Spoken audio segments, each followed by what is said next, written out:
Assalamu alaikum wa rahmatullahi wa barakatuhu, my fellow taqiyya enthusiasts. Are you guys doing good? Are you guys buckled up? Are you guys ready for another episode on Crazy Uncle Prince and his very horrible English grammar, coupled up with a bunch of lies? Let's get into it.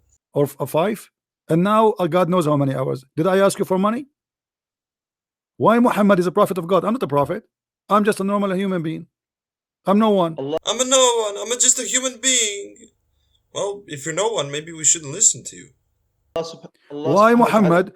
Don't tell me Allah. Don't tell me Allah. Why Allah he care? Why Allah he care that a prophet of God? Why Allah he care? If he wanna meet somebody in a private, he have to be paid.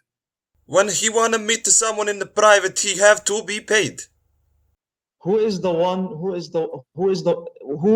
the Prophet ﷺ? My friend, your prophet, he do not need to be paid if he is coming from God, because God will provide him.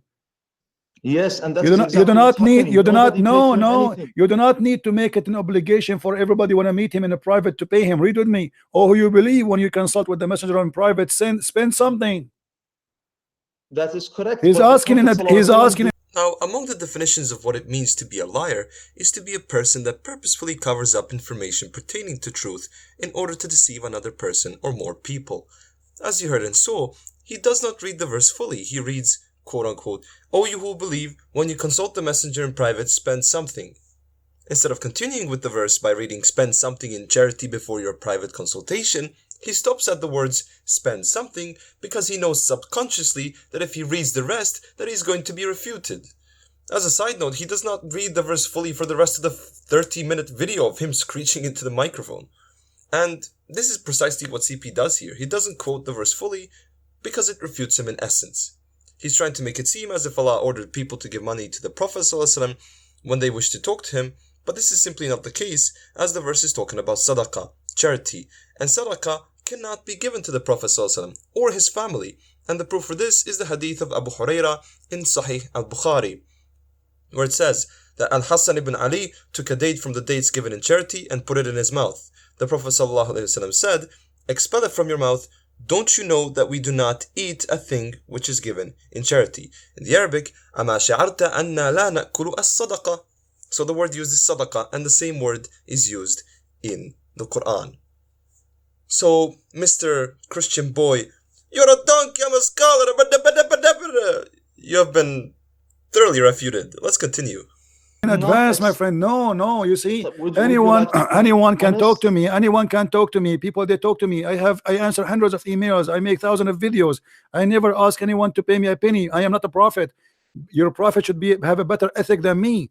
Why he make a condition? Why Jesus? Listen. Why Jesus did not say? You see, my voice is not good. Why Jesus did not say, "Okay, pay me before you see me"? The Prophet Why Moses did not do the same? Can you let me ask the question just so we can have a dialogue? The Prophet ﷺ, he said, he was told to tell his people, "I do not ask you for anything, for any gain. I'm not asking you for any payment." What asking? He's asking. Okay, did Allah say the fifth of every booty to the Prophet? Yes or no? That is correct, but did the Prophet take anything from it? He took it, for sure he took it. Here we go. The Muslims are fighting over an underwear. Don't you see? Don't you read with me? The Muslims accuse your Prophet. Read with me, my friend. I'm not making things up. Is that a true story or not? That the Muslims are fighting over the booty, accusing your Prophet that he took an underwear. You are being very dishonest, my friend.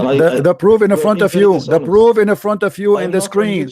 The proof. I don't care if you are in YouTube, if you are in the moon. You keep saying to me dishonest. I'm showing the proof and the reference. This is Tafsir al-Jalalain. This is chapter 1, verse number 161. The Muslims accuse the Prophet that he stole a bikini. So why you say to me you are being dishonest? So here, Uncle Prince says that the Prophet ﷺ stole underwear or a bikini. This is simply something CP pulled out of the place where the sun doesn't shine, because it is blatantly clear to anyone reading that what is in question is a red velvet cloth. In Arabic, qatifatun hamra.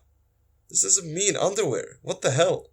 On top of this, CP claims that the Sahaba accused the Prophet ﷺ of being fraudulent.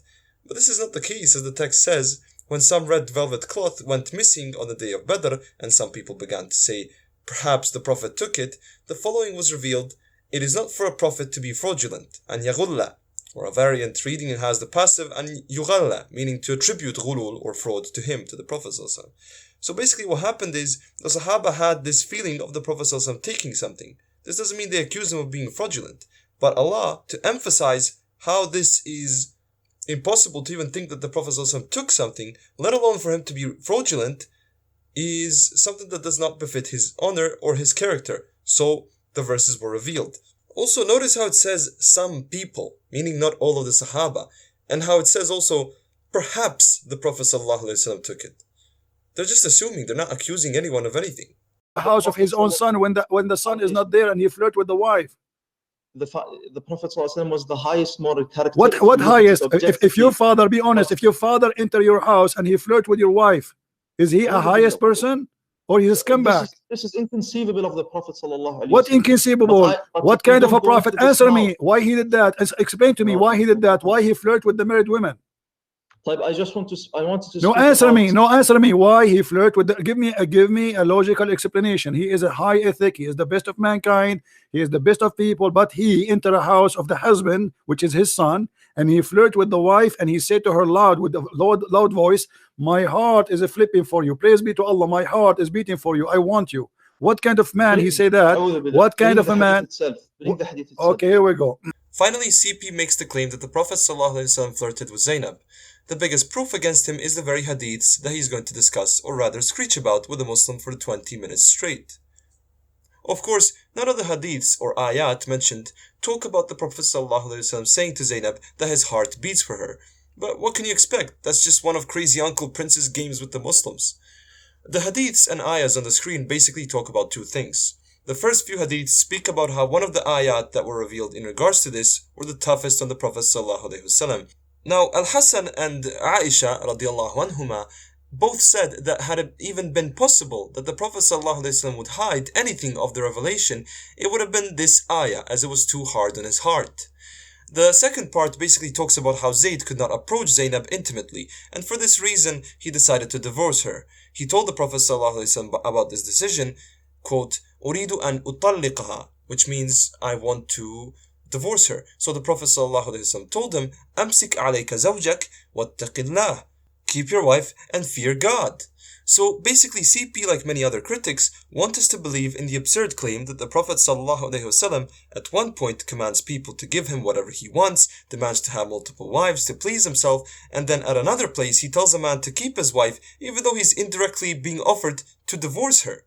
I mean, this is an absurd claim, as the Prophet's ﷺ character is continuous. What is even more astonishing is how CP does not read the verse fully, where Allah subhanahu wa ta'ala says, وَتُخْفِي فِي نَفْسِكَ مَا اللَّهُ مُبْدِيهِ وَتَخْشَى النَّاسَ وَاللَّهُ أَحَقُّ أَن تَخْشَاهُ. In English, this means while you concealed within yourself that which Allah is to disclose, and you fear the people, while Allah has more right that you fear Him. And as you can see on the screen, the verse goes on to explain the reason for why the Prophet ﷺ married her. So how come, CP, when the Quran gives us detail to how the Prophet ﷺ did not disclose anything that he felt about the case with Zainab, you ignore this crucial fact? It is not possible that the Prophet ﷺ conceals what he feels about Zainab and at the same time flirts with her. Otherwise, the Sahaba wouldn't emphasize how hard it was for the Prophet ﷺ to have these ayat revealed, as these ayat disclosed what was in the heart of the Prophet ﷺ that the people did not know. But, I mean, at the end of the day, who cares? For Wasteman CP, it's all about screeching in the microphone and calling us Abduls. Assalamu alaikum wa rahmatullah.